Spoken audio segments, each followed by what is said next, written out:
எடுத்து வச்சுருக்க லெமன் ஜூஸை இந்த மஞ்சள் தூளில் சேர்த்துக்கிறேன். எங்கே நடு சென்டரில் எப்படி ஷேப் கரெக்டாக இருக்கோ அந்த இடத்துல பார்த்து இதை இப்படி வைக்கணும். இந்த இடத்துல கரெக்டாக வச்சு நம்ம உள்ளங்கையை வச்சு லைட்டாக இப்படி ப்ரெஸ் பண்ணிக்கணும். நல்லா ப்ரெஸ் பண்ணிக்கிட்டு ஃபுல்லாக எல்லா இடத்துலையும் ஈவனாக மிங்கிள் ஆகிற மாதிரி நல்லா அழுத்தி தேய்ச்சி விட்டுடணும்.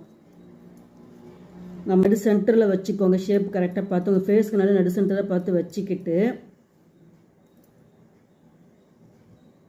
மறுபடியும் உள்ளங்கையை வச்சு நல்லா இது பண்ணிக்கோங்க. இதுக்கும் அதுக்கும் ஸ்ப்ரெட் ஆகிற மாதிரி நல்லா தண்ணி தொட்டு தொட்டு தொட்டு இது பண்ணி விட்டுடணும், தேய்ச்சி விட்டுடணும். தேய்ச்சி விட்டது அப்படியே அப்படியே நிற்கும். இதை பாருங்கள், சைடில் பாருங்கள். இப்போ கரெக்ட் நடு சென்டரில் பார்த்து நம்ம மூக்கு வச்சுக்கணும். இப்போ பாருங்கள், செவ்வகம் சைஸில் இந்த இடத்துல வைக்க போகிறோம். மேலே வச்சு அப்படியே நம்ம ஜாயின் பண்ண வேண்டியதான். இப்போ இந்த உருண்டையை இப்போ எப்படி நம்ம ஜாயின் பண்ணி இப்படி தேய்ச்சி விட்டோமோ அதே போலவே லைட்டாக வச்சு ப்ரெஸ் பண்ணி அப்படியே இப்படி தண்ணி தொட்டு அப்படியே இப்படி ஜாயின் பண்ண வேண்டியதான்.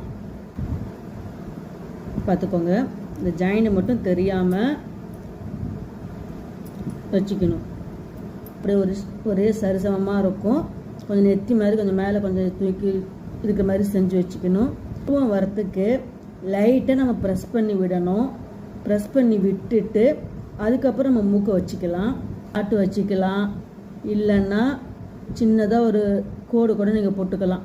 உருவ வரத்துக்கு கொஞ்சம் லைட்டாக ப்ரெஸ் பண்ணி விட்டுட்டேன். ப்ரெஸ் பண்ண பிறகு இப்போ இங்கே கூரை இருக்குது, நடு சென்டரில் கூறு இருக்குது பார்த்தீங்களா, அதுலேருந்து நடு சென்டரில் பார்த்து நம்ம மூக்கு வைக்கணும். நம்ம இப்போ மூக்கு சரி பண்ணி வச்சாச்சு. கண் வச்சுக்கலாம். இங்கிட்டு கீழே இப்படி தேய்ச்சி விட்டுடணும்.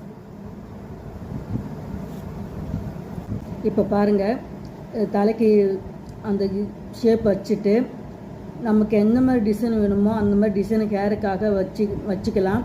வச்சுக்கிட்டு இதுமாதிரி பெயிண்டிங் பண்ண போகிறேன். மேலே கிரீடத்துக்கு கொஞ்சம் வச்சுருக்கேன். பெயிண்டிங் பண்ணிவிட்டு கண்ணுக்கு வாய்க்கு எல்லாம் பெயிண்டிங் பண்ணிவிட்டு நகையெல்லாம் போட்டுட்டு காட்டுறேன். இப்போ பாருங்கள் ஃப்ரெண்ட்ஸ், தலைக்கு முடிக்கலாம் டிசைன் பண்ணி பெயிண்டிங் பண்ணிட்டேன். மேலே கிரீடத்துக்கும் பெயிண்டிங் பண்ணிட்டேன்.